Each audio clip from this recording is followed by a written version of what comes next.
Ganda ng ating national anthem kanina rendered by Charisse May Fortune. But now it is time for boxing. This is for the WBO Oriental Featherweight Championship. The undefeated Jun Duligas taking on Ciso Kid Terrible Morales out of the SGG Promotions. Elmer Anuran is here. And nakita rin natin, Sammy Geloani is here. And Leon Panoncillo is also here. So this has got to be the main event of all main events so far. Well, it's an interesting matchup really, no? Very young fighters, 24-year-old itong si Ciso Morales. Sabi nga natin, Kid Terrible. At itong the Hercules. Si Hercules versus the Terrible Kid, no? At kaliwete po itong si Duligas. He has never gone out. Dito local ang kanyang mga laban, but he's the #1 contender in the featherweight division. He is a slugging southpaw. Yes.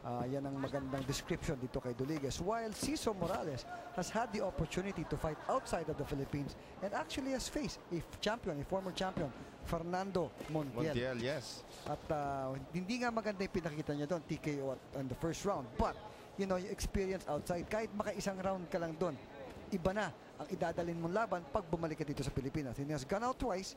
He has also gone up against Gregorio Torres in Mexico. At yan po si Kid Terrible. Ito pong si Ciso Morales as we get things going in round #1, scheduled for 12. 16 wins. The only loss nga against Fernando Montiel and also 1 draw, 9 knockouts. So dalawang knockout artists dito. Their knockout to win ratio very, very good. Jun Duligas going to work early. That looks like a low blow.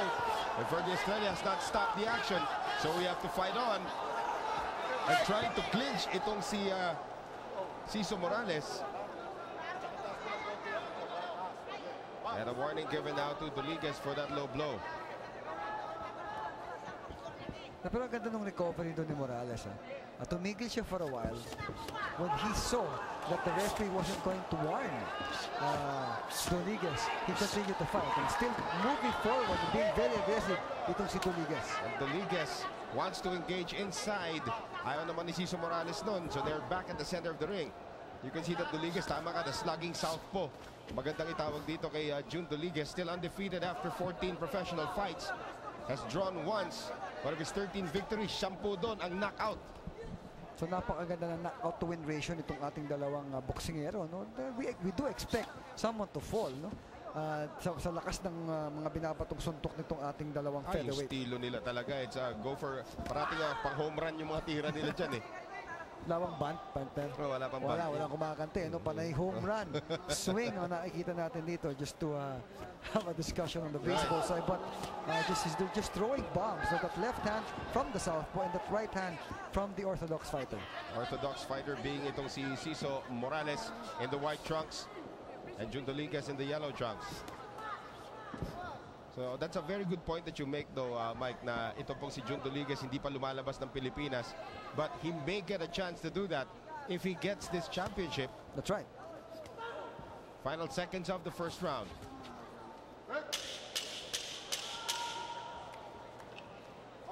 You may have to give this first round to Jun Duligas by virtue of just aggression, but it'll be interesting to see how we move forward from this round.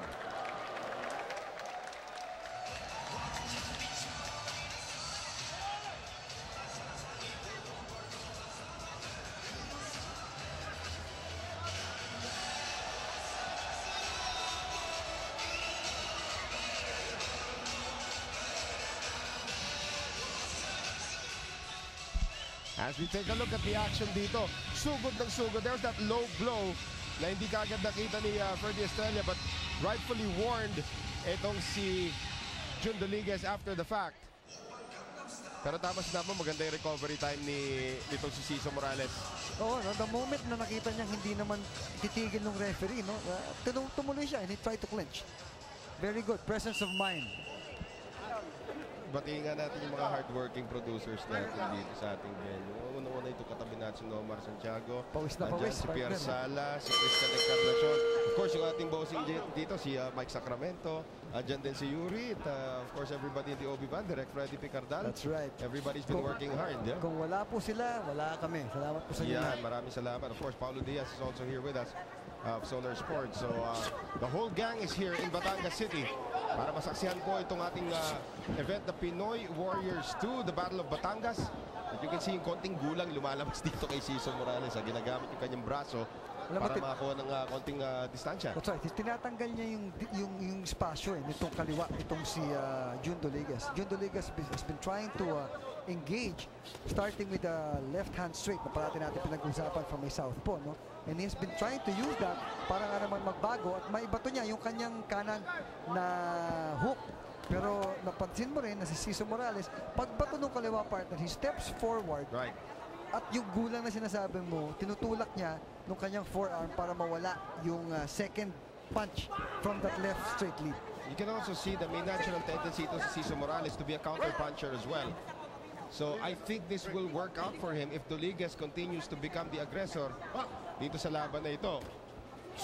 Well, you know, partner, it's either that or it's just because Doligas is really very aggressive. Yes. He's forced to become a counter puncher. You can see that, sabi nga natin, the slugging southpaw. Tignan mo, walang ginawa kundi sumugod at bumato with that left hand of his. And you'll also be remembered, of course, that that's a big miss there. Yung tinatawag na fanning sa baseball. Nangitiri. Napangitiri siya. Pero makikita mo rin yung estilo nitong si June Doligas. Very reminiscent of the Sonsona brothers also. From the same camp as Touch Gloves. Si Eden at saka si Lolito. That's right. A lot of shoulder movements Right. before going in and then throwing the ball. Nice connection there coming from Morales. Habang papasok itong si Doligas, nasingitan na isang uppercut. Morales trying to sneak in a few punches. Doligas continues to move forward. Maganda ngayon kina-counter nitong si Morales dito at yung aggression ay binigay natin ng first round dito kay Doligas. Now becomes a question. There comes a question, is it now effective? Dahil maganda ngayon, ibinabatong mga counter punch ni Morales. Morales actually connecting more here in the second round.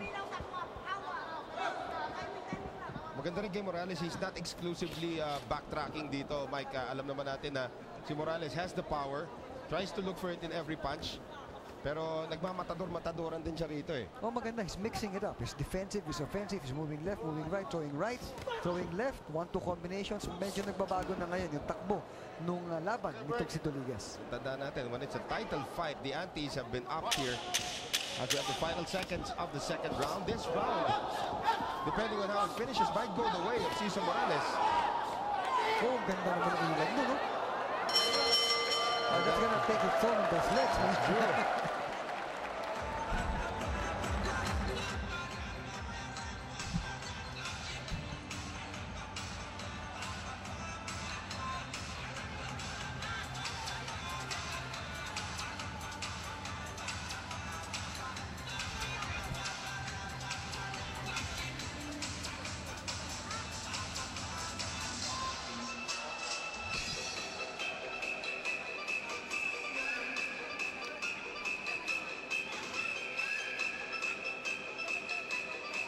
Alae, nasa Batangas po tayo. And of course, in Alae, the sports organization, of course, that promotes sports in Batangas, also responsible for bringing you the action from the Batangas City Coliseum, as well as SBB Promotions as well. Makikita natin dito, pagdating talaga sa boxing, mga Batanggenyo, they come out in droves, they know what they're watching, and a very, very educational trip for some of the first-timers na makapanood ng live boxing dito sa Batangas. Alam mo, it's a very good crowd, no?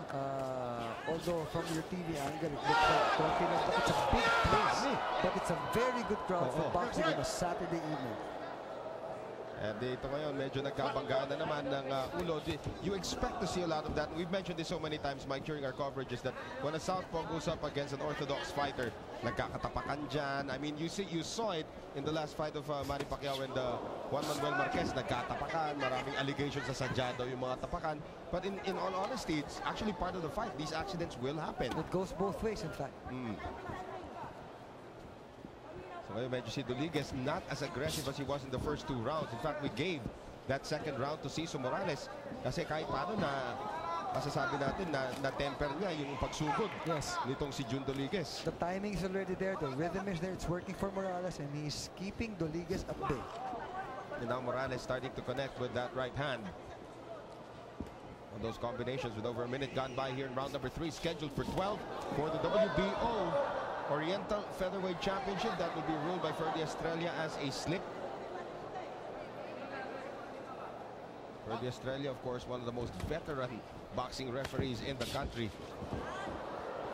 That right uppercut has missed 3 times for Rodriguez, and that's very dangerous.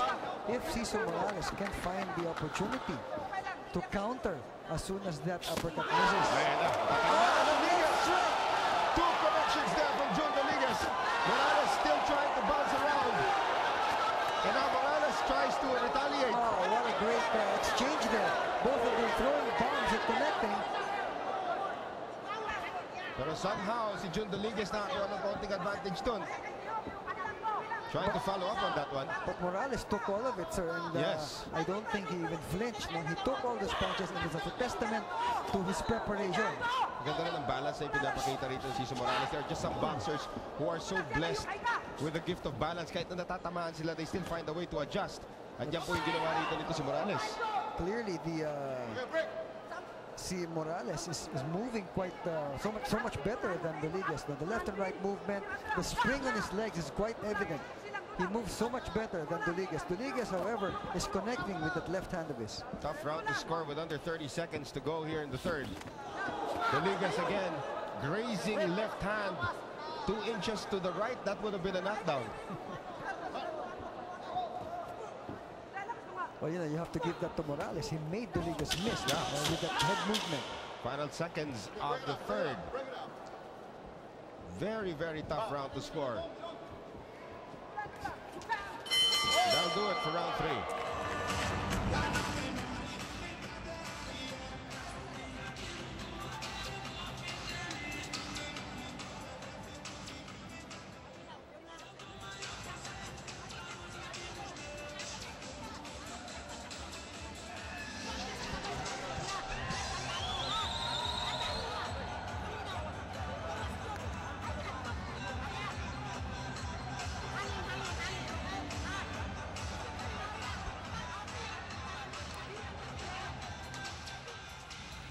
Tignan po natin yung power punches released here by Jun Rodriguez. That's the first of it. That's the second one. At nakabawi kagad dito ito si Cesar Morales with a combination of his own. Pero by virtue of just that combination, yan na naman yung uppercut. This time tumama na Mike, ha? Oh, yun. Tumama yung uppercut na yun. But he's tried that 4 times before that connection happened, no? At dito, well, I gave that round to Rodriguez. No? The power punches that connected and the number of punches that versus that of Morales, I think I would give that round to Rodriguez. So very, very close fight brewing here. The Batangas City Coliseum. The main event, of course, of Pinoy Warriors 2, the Battle of Batangas.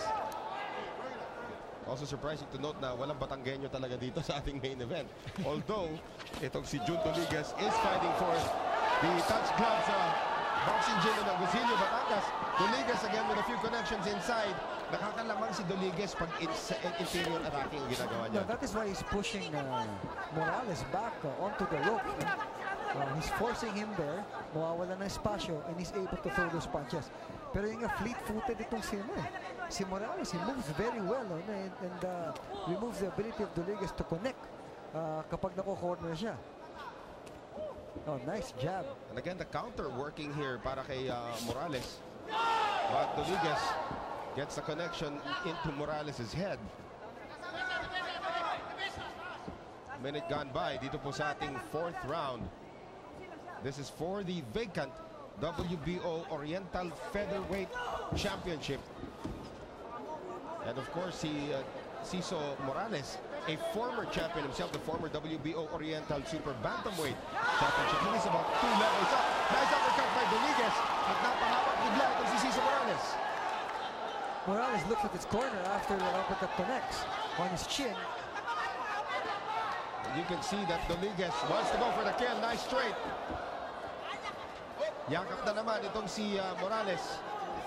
And it's only the 4th round, partner. No? A lot of connections has already been scored by both Rodriguez and Morales, but the power punches of Rodriguez is now taking its toll. And it all depends kung how you're judging this or how you're scoring this. If you're a judge, either here at the venue or back home, do you go for the connections or do you go for the power? Yan pa isa sa mga subjective parts of scoring in boxing.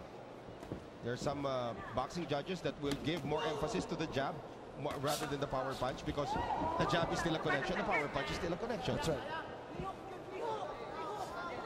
Approaching 45 seconds. dito po sa ating fourth. Let's see if Ciso Morales can do something spectacular to end the fourth round to sway the balance in his favor. Pero so far, Duliges, pati ring generalship ni Duliges So far. kuha niya So far, his aggression is moving back Morales, and he is able to connect with those punches, which means that he is creating the situations for himself, which really, if you break down ring generalship, is about that, no? Creating your angles, creating the opportunities for yourself. Ciso Morales, although is also countering very well, but not enough. Final seconds of round number 4. Jun Duliges waiting for his opportunity once again. Really falling in love with that right uppercut, and that will do it as fighters still exchange after the bell. A round that may go again to Jun Duliges.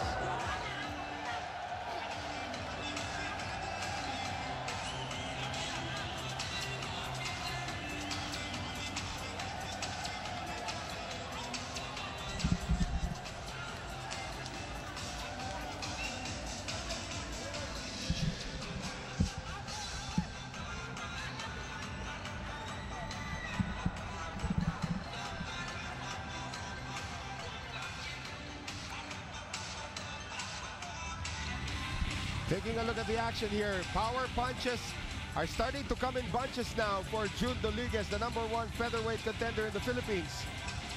Napangiti doon si Ciso Morales. Yan yung time, Mike, na sinabi tumingin siya sa corner niya. Yeah, right after the flurry, 3 punches connect. Oh, nakabawi doon with the right uppercut itong si Ciso Morales. But in the previous slow-mo action, you saw at the end, Morales looked at his corner.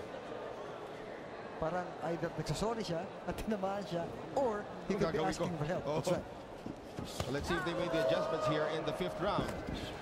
Scheduled for 12. Duliges continues to be the raging bull. Duliges with the left. Duliges missing on the uppercut. Morales trying to be hard to hit. Morales magandang iwas pero hindi naman pumapato ng counter.